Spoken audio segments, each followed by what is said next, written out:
तो आज हम लोग पढ़ेंगे रासायनिक अभिक्रिया के प्रकार। तो आपको 10 क्लास में कौन कौन रासायनिक अभिक्रिया के प्रकार पढ़ना है ध्यान दीजिए। आपको इम्पोर्टेंट जो है रासायनिक अभिक्रिया प्रकार इसमें पढ़ना है। संयोजन अभिक्रिया, अपघटन अभिक्रिया, विस्थापन अभिक्रिया, द्विविस्थापन अभिक्रिया, ऊष्माक्षेपी, ऊष्माशोषी अभिक्रिया, ऑक्सीकरण, अपचयन, इसी को रेडॉक्स अभिक्रिया कहते हैं। तो ये सब पढ़ना है आप लोग को।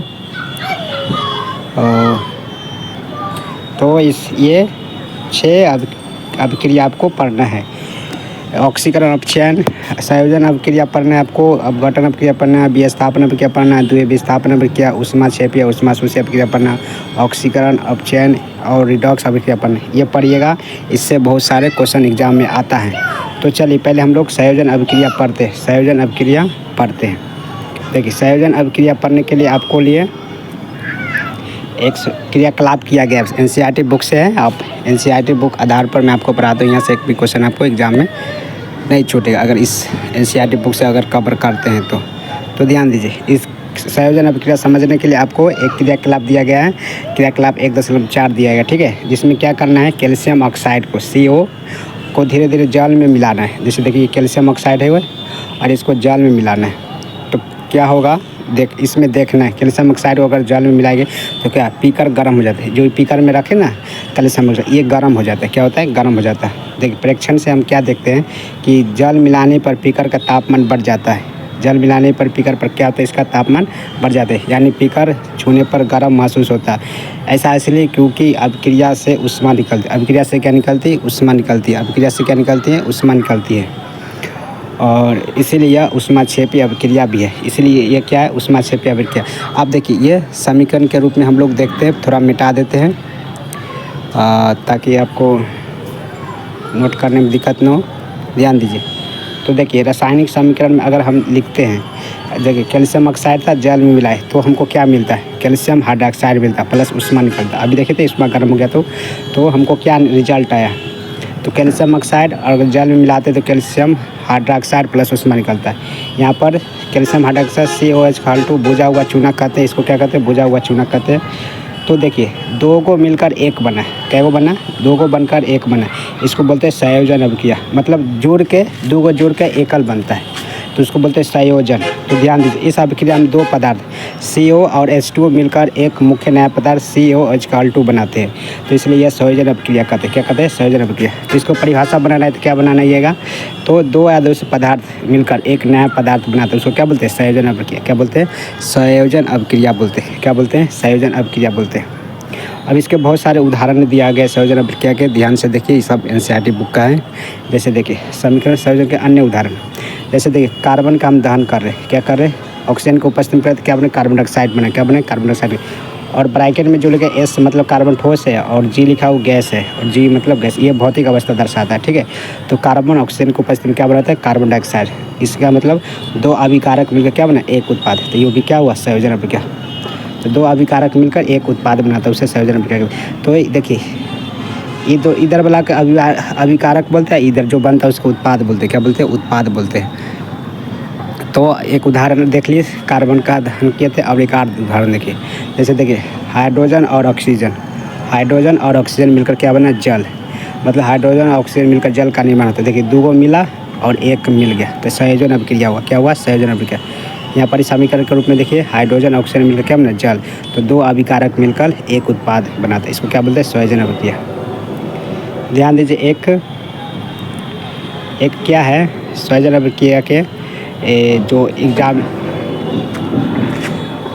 तो ध्यान दीजिए अगर दीवार पर सफ़ेद भुजा पेंट करते हैं ना, दीवार पर बहुत महत्वपूर्ण भूमिका निभाती है। दीवार पर सफ़ेद करने के बाद क्या होता है, दीवार पर सफ़ेद करने के बाद क्या होता है, बुझा हुआ सूजा उपस्थित कार्बन डाइऑक्साइड से धीरे धीरे अभिक्रिया करता है और इसका परिणामस्वरूप दीवार पर कैल्शियम कार्बोनेट बनाता है। क्या बनाता है, कैल्शियम CaCO3 एक पतली परत बनाती है। इस कारण कुछ दिन बाद ये दीवार चमक दिखाई देता है। क्या बनाता है, चमक। तो ध्यान दीजिए कैल्शियम हाइड्रोक्साइड बना था, जो यहाँ पर देखे थे कैल्शियम ऑक्साइड बना था, यहाँ पर कैल्शियम हाइड्रोक्साइड बना था। ये देखिए ये बना था।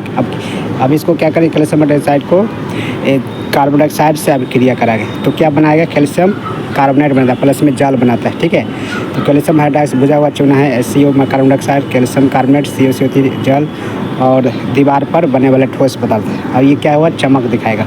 रोचक है, संगमरमर का रासायनिक सूत्र भी क्या होता है, COCO3। तो संगमरमर का सूत्र भी क्या होता है, COCO3 होता है। तो ये आपको याद रखना था। क्या ये संयोजन अभिक्रिया है जो बना, तो देखिए इसमें 2 बन के 2 बन गया, तो ये संयोजन अभिक्रिया नहीं, 2 अभिकारक मिलकर 2 उत्पाद बनते हैं, इसलिए यह संयोजन अभिक्रिया नहीं कहेंगे। यह द्वितीय विस्थापन के श्रेणी में भी नहीं आते, इसे सामान्य अन्य प्रकार के अभिक्रिया रूप में देखा जा सकता है। तो यह संयोजन अभिक्रिया नहीं है। ध्यान दीजिए, संयोजन अभिक्रिया आप क्या समझे। संयोजन अभिक्रिया में देखिए कि दो आदर्श पदार्थ मिलकर एक पदार्थ मिलता है, तो उसको क्या बोलेंगे, संयोजन अभिक्रिया। ठीक है, संयोजन अभिक्रिया का परिभाषा अगर बनाना हो तो आप यहाँ सब लिख सकते हैं। और जैसे 2 पदार्थ मिलकर एक नया पदार्थ बनाते हैं, वैसा अभिक्रिया जिसमें 2 पदार्थ मिलकर एक नया पदार्थ बनाता है, इसे क्या बोलते हैं, संयोजन अभिक्रिया। ये 2 आदर्श से अधिक पदार्थ मिलकर एक नया पदार्थ संयोजन अभिक्रिया करते हैं। अब देखिए संयोजन अभिक्रिया में ऊष्मा भी निकलता था, तो यहाँ पर ऊष्मा, यहीं पर देख लेते हैं ऊष्मा क्षेपी अभिक्रिया देख लेते। क्या देख लेते हैं, ऊष्मा क्षेपी अभिक्रिया देख लेते। तो ध्यान दीजिए, आगे हमको पढ़ना है ऊष्मा क्षेपी अभिक्रिया। क्या पढ़ना है, ऊष्मा क्षेपी अभिक्रिया पढ़ना है, ऊष्मा क्षेपी अभिक्रिया पढ़ना है। तो ऊष्मा क्षेपी अभिक्रिया क्या होता है, ध्यान दीजिए, जिसमें ऊष्मा निकलता है। क्या निकलता है, ऊष्मा। आगे पढ़ना है ऊष्मा क्षेपी अभिक्रिया।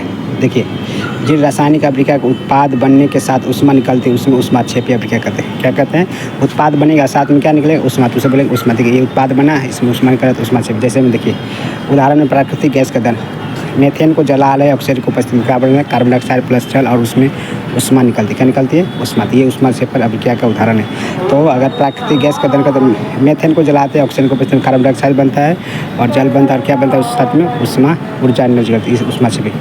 यहाँ ऊर्जा ऊष्मा निकलती है या ऊष्मा क्षेपी अभिक्रिया कहते हैं। ऊपर परिभाषा लिखा हुआ है। ठीक है, दूसरा उदाहरण देखिए, ऊष्मा क्षेपी अभिक्रिया शोषण भी ऊष्मा क्षेपी अभिक्रिया। जैसे देखिए ग्लूकोज बनता है और ऑक्सीजन से अभिक्रिया करके कार्बन डाइऑक्साइड, जल और ऊर्जा देती है। शोषण क्षेत्र पढ़िएगा तो ये वहाँ पर ही ऊष्मा क्षेपी अभिक्रिया होता है, ये पढ़िएगा। तो शोषण भी ऊष्मा क्षेपी अभिक्रिया। देखिए शरीर में ग्लूकोज ऑक्सीजन के साथ अभिक्रिया करके ऊर्जा प्रदान करते हैं, इसलिए ऊष्मा क्षेपी। शोषण को भी क्या कहते हैं, ऊष्मा क्षेपी। तो शोषण को ऊष्मा क्षेपी अभिक्रिया क्यों कहते हैं, यहाँ पर देखिए क्यों कहते हैं, तो शरीर में ग्लूकोज ऑक्सीजन के साथ अभिक्रिया करके ऊर्जा प्रदान करते हैं, इसलिए शोषण को क्या कहते हैं, ऊष्मा क्षेपी। यदि ग्लूकोज था, ऑक्सीजन से अभिक्रिया करके। अब देखिए एक उदाहरण और दिया गया है NCERT बुक में, तो ध्यान दीजिए। वनस्पति पदार्थ कंपोस्ट, वनस्पति पदार्थ कंपोस्ट कर देंगे तो वहाँ पर ही निकलती है। जैसे ये सब कंपोस्ट हो रहा है, यहाँ पर जैसे पत्ती अन्य वनस्पति पदार्थ को धीरे धीरे विघटन होकर कंपोस्ट बनाती है, इस अभिक्रिया में ऊष्मा निकलती है, इसलिए यह ऊष्मा क्षेपी अभिक्रिया। तो 3 उदाहरण रखिएगा ऊष्मा क्षेपी अभिक्रिया का। और ये तो हम लोग देखें संयोजन अभिक्रिया और ऊष्मा क्षेपी अभिक्रिया। तो यहाँ पर देख ले सकते हैं आप किस क्रियाकलाप 1.4 में कैल्शियम ऑक्साइड को जल से अभिक्रिया करते कैल्शियम हाइड्रोक्साइड बनाता प्लस ऊष्मा दिखाता। ये भी क्या ऊष्मा क्षेपी का अभिक्रिया होगा। देखिए, तो ये संयोजन अभिक्रिया भी होगा, ऊष्मा निकलता है तो ऊष्मा क्षेपी अभिक्रिया होगा। संयोजन अभिक्रिया भी और ऊष्मा निकल जाता है, ऊष्मा क्षेपी अभिक्रिया। इसलिए यह संयोजन तथा उसमें दोनों अभिक्रिया, ये क्या है, संयोजन अभिक्रिया भी और ऊष्मा क्षेपी अभिक्रिया दोनों के। पीकर गर्म हो जाता है, पीकर क्या होता है, गर्म हो जाता है। अब कुछ अन्य जानकारी देखिए। दीवारों पर सफ़ेद का उपयोग देखिए, दीवार के शब्द हम लोग पढ़ चुके। कैल्शियम हाइड्रोक्साइड को कार्बन डाइऑक्साइड सफ़ेद कैल्शियम कार्बोनेट बनाता है और जल बनाता है। सैलमन का कुछ ये देख पेंट करते हैं और कुछ समय के बाद क्या होता है, चमक लेता है। ये कार्बन डाइऑक्साइड से अभिक्रिया करके कैल्शियम कार्बोनेट बनाता है, इसमें क्या आता है, लाइट आता है। क्या आता है, लाइट।